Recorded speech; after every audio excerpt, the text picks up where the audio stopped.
আসসালামু আলাইকুম। আশা করি সকলেই ভালো আছেন। প্রতিরক্ষা মন্ত্রণালয়ের নিয়োগ সার্কুলার প্রকাশ করা হয়েছে। সরকারি একটি নিয়োগ সার্কুলার, একেবারেই স্থায়ী রাজস্ব খাতভুক্ত নিয়োগ সার্কুলার। এখানে অনেকগুলো পদের সংখ্যা রয়েছে। দেখতেই পারতেছেন একদম এসএসসি পাস থেকে শুরু করে এসএসসি, এইচএসসি, অনার্স ডিগ্রি সকল শিক্ষাগত যোগ্যতার জন্য আলাদা, আলাদা পদের সংখ্যা রয়েছে। তো সম্পূর্ণ ভিডিওটা না টেনে একদম ধৈর্য সহকারে দেখার জন্য অনুরোধ করা হইল। আর আপনাদেরকে আরেকটা বিষয় বলে রাখি, যারা ভিডিওটা আমাদের ইউটিউবের মাধ্যমে দেখতেছেন, এম আর রায়হান হাসান, এটা আমাদের ইউটিউব চ্যানেল। যদি আপনি এই চ্যানেলে নতুন হয়ে থাকেন অবশ্যই সাবস্ক্রাইব করে রাখবেন। আর ফেসবুক পেজ থেকে যারা ভিডিওটা দেখতেছেন, আমাদের ফেসবুক পেজের নাম জব প্লাস বিডি। যদি নতুন হয়ে থাকেন পেজটি ফলো করে রাখবেন, তাহলে কিন্তু আপনি বাংলাদেশের সকল নিয়োগ সার্কুলার এই ফেসবুক পেজ এবং এই ইউটিউব চ্যানেলের মাধ্যমেই জেনে নিতে পারবেন। এখানে বলা হয়েছে প্রধান প্রশাসনিক কর্মকর্তার কার্যালয়ে প্রশাসনিক আওতাধীন সশস্ত্র বাহিনী সদর দপ্তর, আন্তঃবাহিনী সংস্থাসমূহের সাংগঠনিক কাঠামো, রাজস্ব খাতভুক্ত নিয়োগ সার্কুলার। মানে এটি হচ্ছে প্রতিরক্ষা মন্ত্রণালয়ের একটি সরকারি স্থায়ী রাজস্ব খাতভুক্ত নিয়োগ সার্কুলার, যেখানে বলা হয়েছে বাংলাদেশের প্রকৃত নাগরিকেরা আবেদন করতে পারবেন, অনলাইনের মাধ্যমে আবেদন করতে হবে। সো আশা করি আপনারা এই বিষয়টা সম্পর্কে অবগত হয়েছেন। প্রথমত পদের নাম সহকারী অধীক্ষক নিয়োগ দেওয়া হবে 13 গ্রেডে।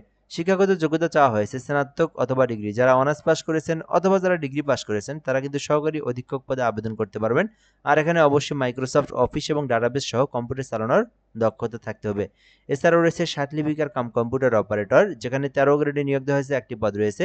যারা অনার্স ডিগ্রি করেছেন আবেদন করতে পারবেন। এখানে রয়েছে কম্পিউটার অপারেটর 4টি পদ, চাইলে আবেদন করতে পারেন। শুধুমাত্র অনার্স অথবা ডিগ্রি পাশে কম্পিউটার অপারেটর 13 গ্রেডে আবেদন করতে পারেন। এছাড়াও উচ্চমান সহকারী পদ রয়েছে, যেখানে 14 গ্রেডে নিয়োগ দেওয়া হয়েছে। যারা আবেদন করতে চান শুধুমাত্র অনার্স ডিগ্রি পাশে উচ্চমান সহকারী পদে আবেদন করতে পারেন। এছাড়াও রয়েছে 60 মুদ্রাক্ষরিক কাম কম্পিউটার অপারেটর, যারা শুধুমাত্র অনার্স পাস করেছেন, ডিগ্রি পাস করেছেন। 60 মুদ্রাক্ষরিকের টাইপের স্পিরিট রয়েছে, আপনারা টাইপ করতে পারেন সেই রকম, চাইলে আবেদন করতে পারেন। নকশাকার রয়েছে 15 গ্রেডে 3টি পদ রয়েছে।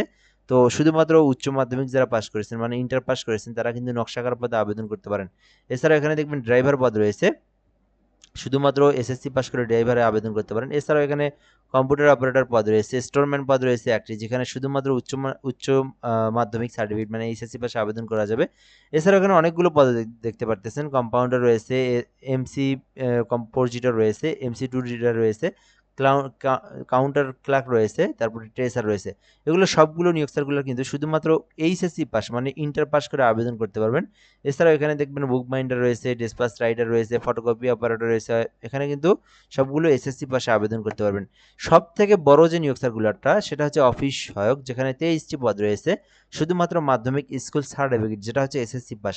যারা শুধুমাত্র এসএসসি পাস করে একটি সরকারি চাকরির আবেদন খুঁজতেছেন, প্রতিরক্ষা মন্ত্রণালয়ে আবেদন করতে চান, তাদেরকে কি করতে হবে? তাদেরকে এই অফিস সহায়কে আবেদন করতে হবে। 20তম গ্রেড, মোট 23টি পদ রয়েছে।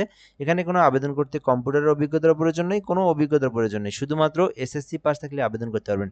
যারা এসএসসি ও এইচএসসি অনার্স ডিগ্রি রয়েছেন, আপনারা অফিস সহায়ক পদে অ্যাপ্লিকেশনটি করবেন। এছাড়াও এখানে বাবুর্চি পদ রয়েছে, সহকারী বাবুর্চি, নিরাপত্তা প্রহরী, মেস ওয়েটার, মালি, গার্ডেন পরিচ্ছন্নতা কর্মী। শুধুমাত্র 8ম শ্রেণী পাস করে এখানকার মধ্যে যে কোনো পদে চাইলে আবেদন করতে পারবেন। তো এই ছিল মূলত বিষয়। আপনার যেটা শিক্ষাগত যোগ্যতা সেই অনুযায়ী আপনি যে পদে চান সেই পদে আবেদন করতে পারবেন। আবেদন করতে যে বিষয়টা খুবই গুরুত্বপূর্ণ, বয়স থাকতে হবে 18 হতে 32 বছর পর্যন্ত, তাহলে আবেদনটি করতে পারবেন। সো এরপর আমরা আপনাদেরকে দেখাবো আবেদনটা মূলত আপনি কিভাবে কমপ্লিট করবেন।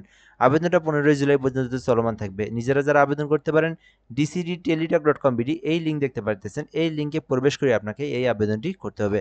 আর কেউ যদি নিজেরা আবেদন করতে না পারেন, আমাদের মাধ্যমে আবেদন করতে চান, সেটাও করতে পারবেন। সেই ক্ষেত্রে হোয়াটসঅ্যাপ নাম্বার দেওয়া রয়েছে, এই নাম্বারে আপনাকে হোয়াটসঅ্যাপ এসএমএস করতে হবে 01775830312। এই নাম্বারে হোয়াটসঅ্যাপ এসএমএস করলে আপনাকে একটা ফর্ম দেওয়া হবে, ওই তথ্যগুলো আপনি দিবেন, মানে আবেদন করতে যে তথ্যগুলো প্রয়োজন ওগুলো দিবেন। আমরা আপনাকে আবেদন করে দিয়ে অ্যাপ্লিকেশনের কপি যেটা সেটা কিন্তু আপনাকে পাঠিয়ে দেবো সঙ্গে সঙ্গে।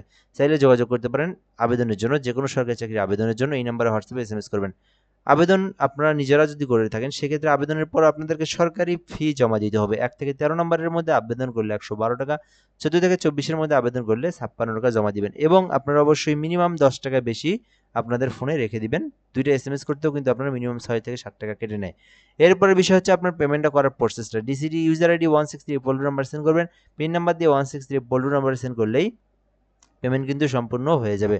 তো এই ছিল মূলত আজকের ভিডিও। আজকে নিয়োগ সার্কুলার, প্রতিরক্ষা মন্ত্রণালয়ের একটি নিয়োগ সার্কুলার যেটা বর্তমানে চলমান রয়েছে।